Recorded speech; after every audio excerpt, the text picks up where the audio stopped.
The morning of May 19, 1536, a woman climbed the steps of a scaffold inside the Tower of London. She was not a criminal. She was a queen.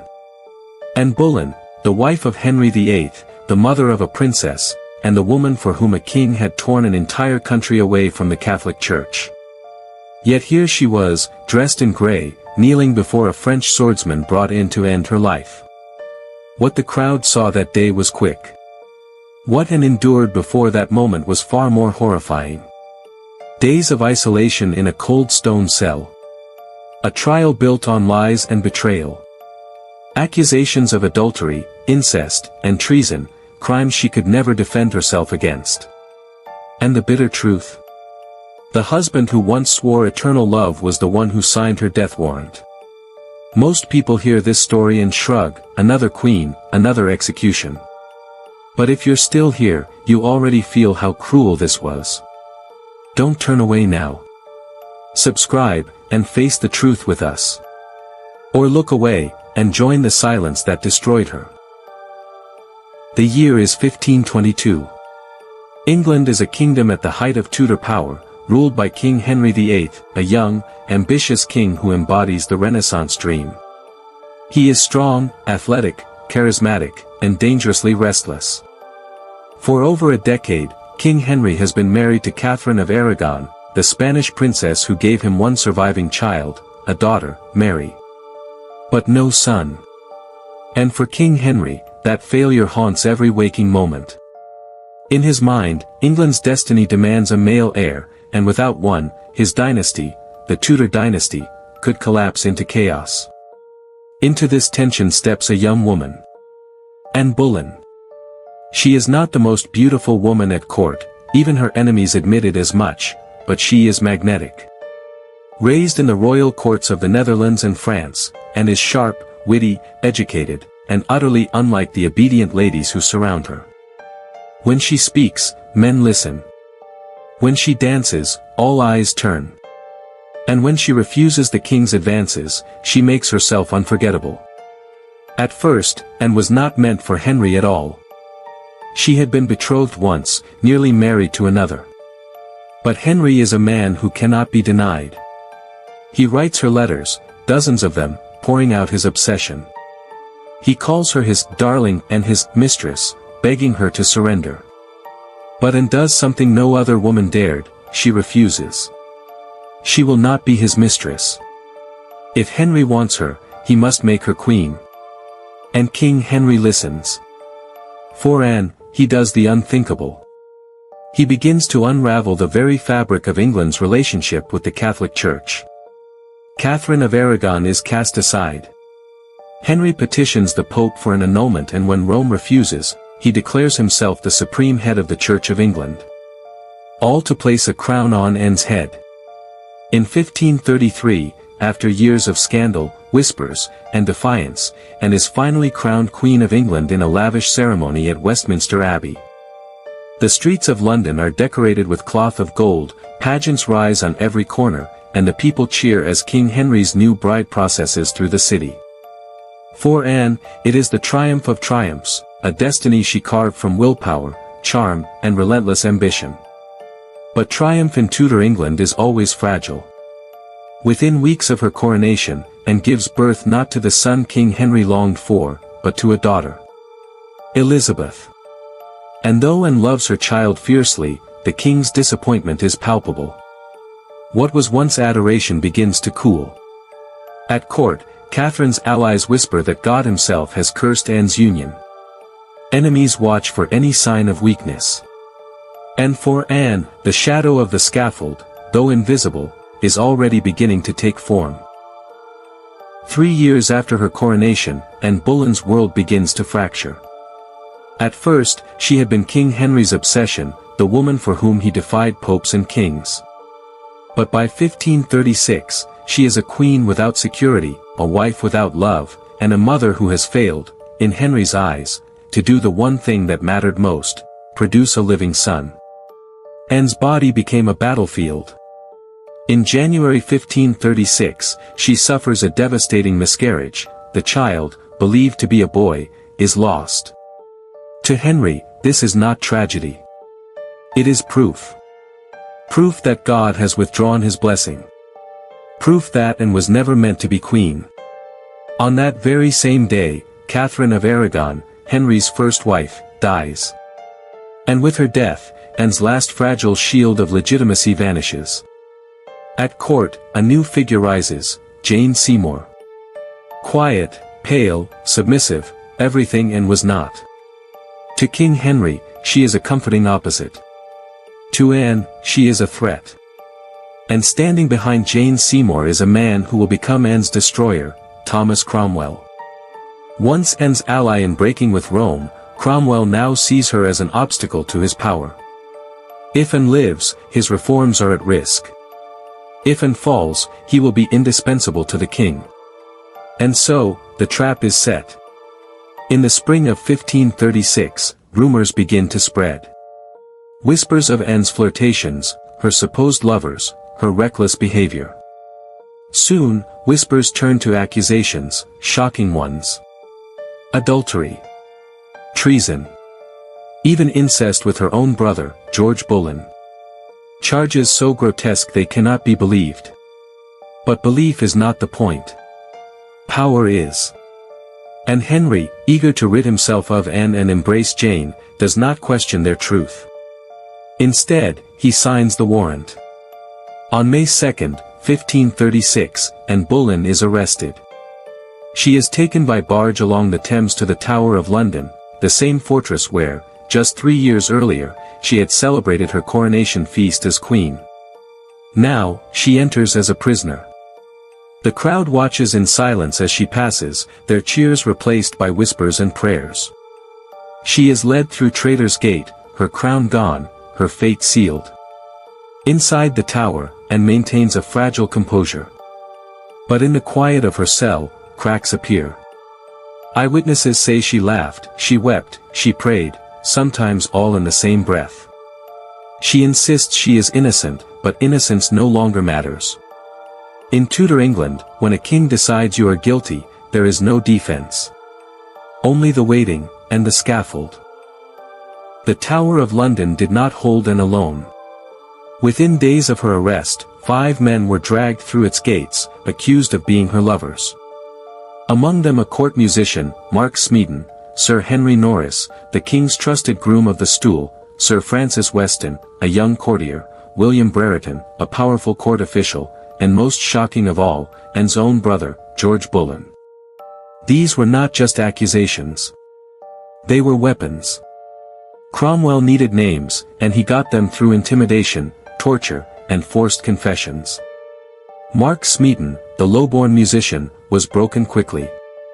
Historians still debate if he was physically tortured or crushed by the weight of fear, but he confessed to adultery with the Queen. The others denied everything. George Boleyn, proud and unflinching, laughed at the charges. But in the shadow of Henry's will, denial meant nothing. Outside the Tower, London buzzed with gossip. Could it be true? Had the Queen betrayed her husband? Had she lain with her own brother? The charges were unbelievable, but that was their brilliance. The more scandalous the accusation, the easier it was to believe that only a queen could commit such crimes. And with every whisper, Anne's image darkened. She was no longer the brilliant, witty queen who had captivated a king. She was branded a monster. The city itself seemed to recoil. Londoners who had once cheered and now watched in silence, afraid to speak her name. No one dared defend her. To do so was to invite suspicion. The same men who toasted her as queen only 3 years earlier now crossed the street to avoid being seen as allies. The plague of silence, that most dangerous disease, spread through every alley and hall. And as silence deepened, the machinery of death ground forward. The men accused with and were tried first. The verdict was predetermined. One by one, they were condemned to die. Their executions were brutal, hanged, drawn, and quartered, their bodies mutilated as traitors. George Boleyn, Anne's brother, was forced to face the axe while his sister waited in her cell, listening to the muffled roar of the crowd outside the tower walls. Imagine Anne in that cell. Every hour, she hears footsteps echoing closer. Each step could be the guards bringing her food, or the guards coming to drag her to the scaffold. She writes desperate letters to Henry, swearing her innocence, reminding him of the love they once shared. None are answered. The silence is worse than cruelty. It is abandonment. May 15, 1536. Westminster Hall. The largest room in the kingdom is packed with nobles, courtiers, and enemies eager to watch a queen destroyed. At the center, Anne Boleyn stands, not as a crowned monarch, but as a prisoner accused of treason. She wears a gown of black damask, her dark eyes alert, her face pale but composed. Behind her, two ladies in waiting. Before her, a jury of peers, hand-picked, hostile, and already instructed on their verdict. The charges are read aloud. Adultery. Treason. Incest with her own brother. Each accusation more grotesque than the last. Anne listens, silent, until her turn comes to speak. Then, with the same sharp wit that once captivated Henry, she denies them all. She swears before God and man that she has been a faithful wife, a true queen, and a loyal subject. Witnesses would later say she carried herself with a dignity that made her enemies tremble, for a moment. But dignity could not save her. The jury included men who despised her, men who owed their fortunes to Cromwell, men too afraid of Henry's wrath to speak truth. Among them was even her former betrothed, Henry Percy, forced to sit in judgment of the woman he once loved. When the verdict was given, it was unanimous: guilty. Guilty of crimes so impossible that even foreign ambassadors mocked the verdict. Guilty not because of proof, but because a king needed her to be. When sentence was passed, Anne's composure cracked. She heard the words that no queen in England had ever heard before: death by burning or beheading, at the king's pleasure. In that moment, the weight of Henry's betrayal became undeniable. This was the man who once called her his only love. The man who broke his kingdom apart to have her. And now, he was the man who signed her death warrant. The irony was merciless. Even as Anne was condemned, Henry VIII was already preparing his future. Only days earlier, he had been seen openly with Jane Seymour, the quiet courtier who would replace Anne as queen within weeks. To the crowd at Westminster, the message was clear: Anne's death was not justice. It was convenience. A necessary sacrifice so Henry could rewrite his life again. The trial was never about guilt. It was never about evidence. It was theater, a performance staged to strip Anne of her dignity before stripping her of her life. And the cruelest part? Everyone in that hall knew it. The days after Anne's trial moved with cruel efficiency. Her friends were gone, her brother executed, her name dragged through the mud. Yet even as her world collapsed, Anne clung to one thing no king could strip from her: her composure. In her final days within the Tower of London, she prayed. She sang hymns. She prepared herself for death. But she did not break. Eyewitnesses described her as strangely serene. One court official marveled that she seemed lighter, almost relieved, as though the worst had already been endured. Perhaps she knew that history would one day see through the lies. Perhaps she clung to the one legacy she had left, her daughter, Elizabeth. A tiny child of just 2 years old, oblivious to the storm that had swept away her mother's crown. Anne's composure was not silence. Even in her prayers, she made her innocence clear. In her final speeches to her attendants, she spoke of her faith, her loyalty, and her love for the king who had condemned her. Some say she chose her words carefully, knowing that to attack Henry in death would only worsen her daughter's future. Others believe she still loved him, even as he betrayed her.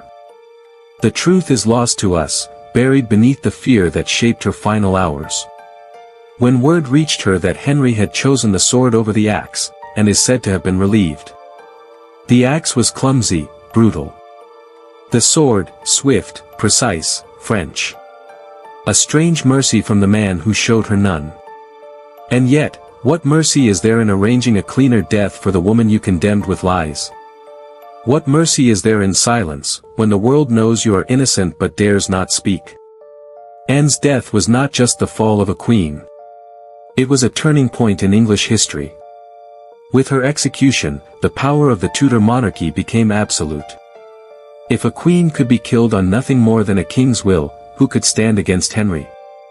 Cromwell rose higher, Jane Seymour took the crown, and Anne's name was nearly erased from memory.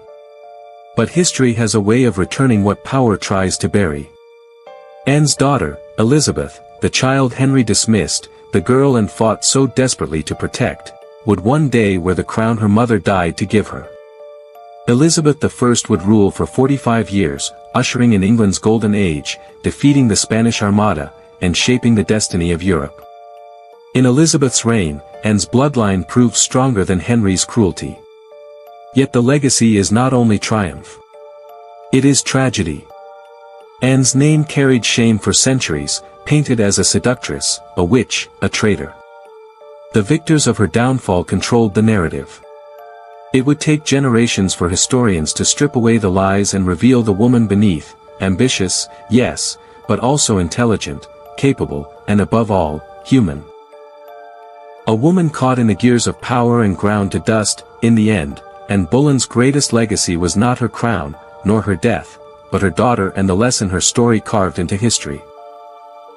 At dawn on May 19, 1536, the Queen of England dressed for her final performance.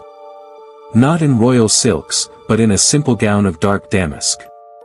Over it, she wore a cloak of crimson, the color of martyrdom. Around her neck, a small gold cross. Her ladies wept silently as they accompanied her to the scaffold, each step echoing through the cold stone of the tower. The crowd had gathered. Courtiers, guards, commoners. All summoned to watch the fall of a queen. Some came out of duty, others out of morbid fascination. The scaffold itself stood stark, draped in black. Atop it waited the French executioner, a swordsman summoned from Calais, renowned for his swiftness. And mounted the steps with a poise that stunned even her enemies. She did not plead. She did not curse. Instead, she spoke words that still echo through time. She prayed for the king. She declared her loyalty. She asked only for mercy from God. And then, with steady breath, she knelt, her body upright, her hands folded in prayer. The swordsman stepped forward. But before he struck, he called out, distracting her, tricking her into turning her head so she would not flinch. And in that fleeting moment of deception, his blade flashed. The steel sliced through the air, and in an instant, England's most infamous queen was gone. A stunned hush fell over the crowd. Her ladies rushed forward, cradling her head and body, wrapping them tenderly in white cloth. The church bells tolled, low and mournful, carrying across the city. And then, silence. A queen who had changed the course of history lay still, her name whispered only in fear and rumor. But history does not end on the scaffold. Henry rode out that same day to hunt, as if the execution of his queen was nothing more than a passing inconvenience. Within days, he was betrothed to Jane Seymour. And yet, Anne's presence did not vanish. In the tower, in the court, in whispers that traveled across Europe, her ghost remained. And in the child she left behind, her bloodline refused to die. And Boleyn's execution was not simply the end of a queen. It was the birth of a legend, one that still haunts us nearly 500 years later. And if you think her story ended here, you're wrong. Because the echoes of that sword still shape the world we live in today.